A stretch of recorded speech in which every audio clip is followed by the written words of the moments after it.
How to transfer your videos to Backblaze B2 on Facebook mobile. Hello guys, in today's video I'm gonna show you how to transfer your videos to Backblaze B2 on Facebook mobile. First thing, go to Facebook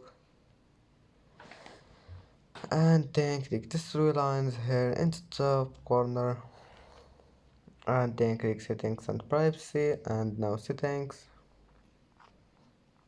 and then just go down and click this one, transfer a copy of your information,